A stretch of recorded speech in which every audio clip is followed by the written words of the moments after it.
Helma orders the team to follow the plan precisely as the adventurers and the monster charge toward each other. Lucy leaps onto the wall, ready to strengthen her attack, while Elma and the monk advance. Elma knows they cannot rely on brute force alone against the monster's powerful shield. A swift, coordinated assault is needed. As the Skull Lord barrels toward them for a final charge, Elma signals Celt to strike without hesitation. Celt emerges from the floor and fires a precise shot at the monster's back, the arrow piercing near its heart. Elma praises Celt, who smirks and vanishes again with his shadow bag skill. The Skull Lord growls, preparing to retaliate, but Celt reappears, striking sharply before retreating. From her vantage on the wall, Lucy realizes the Skull Lord struggles to turn. She seizes the moment, leaping down and delivering a spinning aerial strike that lands multiple poisonous blows. Landing smoothly, Lucy shouts to Elma that the plan worked perfectly. Elma charges in, thrilled by the success, and uses the disarm skill, forcing the Skull Lord to scream in agony. He then signals the monk, who activates the slowdown skill, encircling the monster with clockwork gears and reducing its movements. Elma attacks again, noting the Skull Lord's speed, power, mana, and health have dropped. Though the boss's resistances shorten debuff effects, the team remains undeterred. Celt and Lucy prepare for another round, determined to finish the battle swiftly. Elma, surrounded by lightning, charges forward, ready to strike the final blow.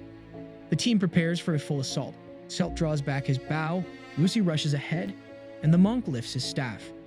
At Elma's command, they attack simultaneously. Elma plans to apply 3 debuffs: speed reduction, attack power reduction, and poison, fueling herself with surging energy. The Skull Lord reacts, grabbing his weapon and growling. Elma's sword clashes against the monster's shapeless, sharp-edged blade. Without hesitation, Elma parries and strikes with full force, successfully applying the first debuff. The monster retaliates, but Lucy leaps in, swinging her dagger to poison him. However, the Skull Lord shields himself with a bone-covered shield, forcing Lucy to retreat back to the wall. Frustrated, Celt fires an arrow, hitting the monster's thigh, but it barely reacts, making Celt feel as if he were swatting mosquitoes. As Elma, Lucy, and the monk pressure from one side, Celt covers the rear. Lucy tries another debuff strike, but is violently thrown several meters away. Elma rushes to help her, but faces a sudden overhead swing from the Skull Lord. Realizing he can't parry in time, Elma braces as the monster sheds his shield and reveals he still has a life shield. The situation worsens as the Skull Lord summons lightning spears, striking Elma with devastating force. Shouting urgently, Elma orders everyone to retreat from the now overwhelmingly powerful enemy. The Skull Lord, fully awakened, slams the ground with thunder pulse, sending lightning bolts everywhere. The team scrambles, pinned and overwhelmed. Lightning throws Lucy back and pins Elma to the wall, breaking his life shield. A sharp weapon forms in Elma's hand as he pushes off the wall and mocks the monster. Celt warns the Skull Lord not to underestimate survivors like them. He leaps forward, facing the monster, but Bone Weapon nearly lands a fatal blow. The Skull Lord hurls Celt away with a scream. Elma calls out desperately, but the monster now charges at him. Elma parries the first strike, but another heavy blow is coming. The Skull Lord slams his weapon into the ground. Elma narrowly escapes but is thrown by the shockwave. Watching the crushed ground, Elma realizes the monster's attack power has recovered and the debuffs are fading. Just as the Skull Lord prepares a fatal blow, Celt screams defiantly, shooting an arrow straight into the monster's heart. Despite his wounds, Celt stands, cursing the monster for turning his back. The Skull Lord weakened by Celt's skill. Elma recalls asking the monk earlier to shield Celt with healing and a protection buff, a risky but now rewarding decision. Seizing the moment, Elma powers up and roars that it's over. He cleaves the Skull Lord's bones with unimaginable force, severing its head. The team collapses in exhaustion, the corridor finally silent. Victory brings experience points and a level up from 66 to 71. The monk cries in disbelief, Lucy comforts her, and Elma thanks Celt, who falls back laughing and crying. And as they rest, the remains of the monster dissolve, leaving a large pile of crystals behind. Celt marvels at the level 85 magic stone they found, worth a fortune. Elma confirms its value at around 10 million, staying calm, which frustrates Celt. Elma credits Lucy's luck and she giggles. Elma also spots the Skull Lord's shield, which offers strong protection. Celt cheers, the lucky drops, while the monk jokes about loot rights and Celt grumbles, recalling how Elma once gave him loot before. They discover the shield is worth 55 million, stunning everyone. Elma admits he wants to keep it, but it's unfair without the others since the victory was a team effort. The monk humbly says she doesn't need a share, feeling she was almost useless, but the others disagree. She expresses how lucky she feels to have fought alongside them. Celt, flustered by her sincere words, accuses her of teasing, but the playful argument brings a peaceful, familiar atmosphere. Elma knows this victory isn't the end. Although they defeated the Skull Lord, the real mastermind remains free. Outside the dungeon amidst ruined buildings, exhausted adventurers gather. A masked man grumbles about someone defeating the boss unexpectedly. Survivors are few, only 14 out of 20 remain. Elma wonders if the criminal escaped during the chaos. Kaz approaches, asking who defeated the boss. Elma humbly credits his team. Kaz admits he fled the dungeon to warn others, feeling ashamed. The girl tearfully calls Kaz her teacher, relieved he's alive. Privately, Kaz thanks Elma and whispers, someone inside the guild may have orchestrated the disaster. The Adventurers Guild, housed in a grand building, hosts Elma and Lucy in a bright room.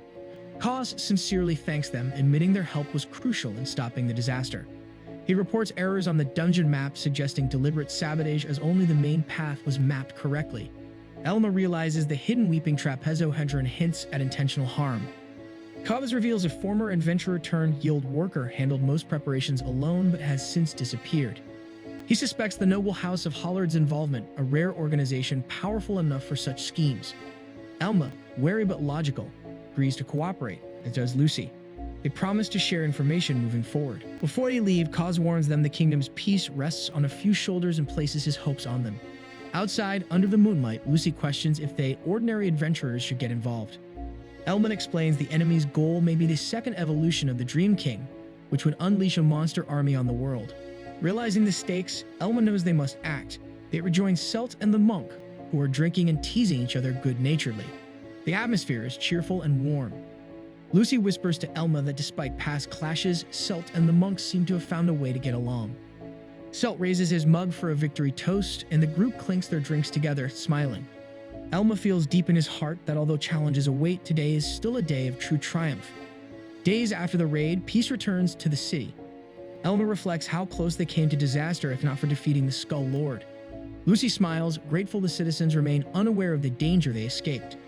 Still, they remain at risk as Kaz suspects a spy within the guild responsible for the fake map. Back at the Adventurers Guild, Elma and Lucy plan to take on a new dungeon to grow stronger. Celt appears, excited to share important news, but insists they move somewhere private. Teased by nearby adventurers, Celt drags Elma and Lucy to a tavern. Celt shares that rumors swirl about the powerful Hollard family, obsessed with blood purity and torn by internal conflict over succession. He mentions Sunaha Lord, a feared swordswoman and potential heir, possibly connected to recent disasters. Elma considers the possibility carefully, realizing the situation might be more serious than gossip suggests. Celt then reveals the guild is hiding the appearance of a rare secret dungeon near the city, the Tower of Phantom Beasts. Lucy is shocked and Elma immediately reacts, recognizing its dangerous reputation.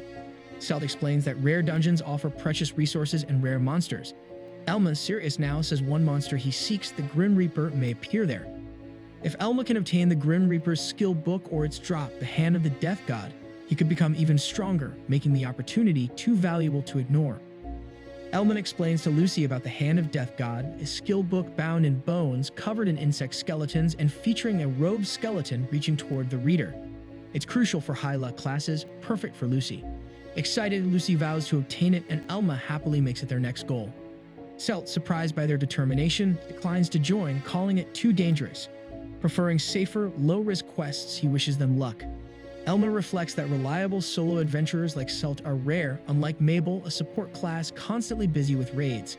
Still, Elma notes Celt could leak dungeon information, creating unwanted rivals. Elma and Lucy head out alone, spotting a grand carriage pass them on the road. They press onward toward the Tower of Phantom Beasts, a hidden dungeon. The path winds dangerously through stone-strewn mountains. Lucy questions why the guild hid the dungeon. Elma suspects they aim to seize the rewards quietly. Standing in magic vortex, Elma and Lucy are transported into the dungeon. They find themselves in an ornate corridor lined with winged lion statues and luxurious carpets. Elma advises caution, avoid dead ends, run from strong enemies. They discover windows revealing they are high above the clouds in a dreamscape. Elman explains the tower exists within God's dream, a false sky surrounding them. Lucy steps back from the dizzying view, agreeing to stay inside. Ready for the hunt, Elma, while Lucy draws her weapon, prepared to chase their elusive prize. The Grim Reaper monster looms ahead, deadly with high damage, wide attack range, and a spirit form to dodge physical attacks. Elma warns Lucy they must avoid unnecessary fights. As they descend, a corridor lined with menacing gargoyle statues appears. Suddenly, a gargoyle animates behind them, grinding stone against stone. Elma swiftly strikes with his shield, buying time for Lucy to escape. After a narrow battle, they reach a safe room decorated with checkerboard tiles and ornate walls. Relieved, Lucy praises Elma's powerful shield work. Continuing down perilous stairs, Elma saves Lucy from falling into a giant hole. As they proceed, they spot the Grim Reaper at a distance.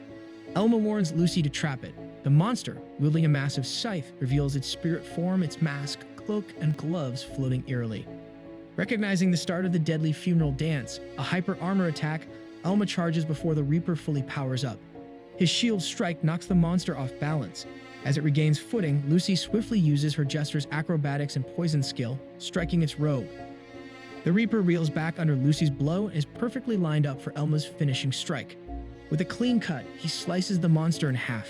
They earn 2,899 experience points. Excited, they rush to loot. Lucy prays for the Hand of Death God's skill book, but only the Grim Reaper's scythe drops, still valuable with critical damage and mana steel traits.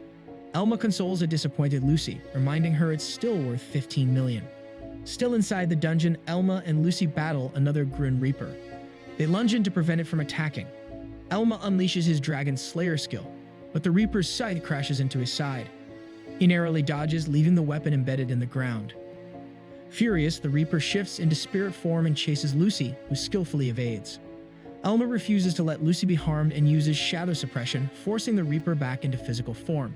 Mocking it, Elma blocks a fierce overhead attack. Lucy leaps in, slicing across the monster's robe with her acrobatics. The Grim Reaper falls apart like feathers on the floor. They earn experience points, Lucy levels up, and Elma gains a level 2. They discuss how tricky the spirit form is, with Lucy wishing for a mage's help. Elma explains the problem. The Reaper's speed makes it hard for mages to land hits without wasting mana. Lucy agrees they must rely on themselves. Despite their efforts, another scythe drops instead of the sought-after skill book. Frustrated, Lucy laments their bad luck while Elma reminds her each scythe is still worth a fortune. They realize mana is running low and decide to conserve energy, avoiding unnecessary fights. Just then, a dazzling glow appears, a level 90 royal gem toad crowned and sparkling with jewels. Elma's eyes light up. This rare monster is an incredible find. Without hesitation, he and Lucy give chase, knowing they can't let it escape. Meanwhile, more adventurers flood into the dungeon, hunting for treasures. Elma and Lucy cautiously approach the glittering royal gem toad.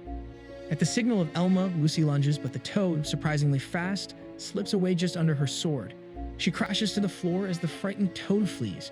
Elma helps her up, reassuring her that even chasing it was impressive.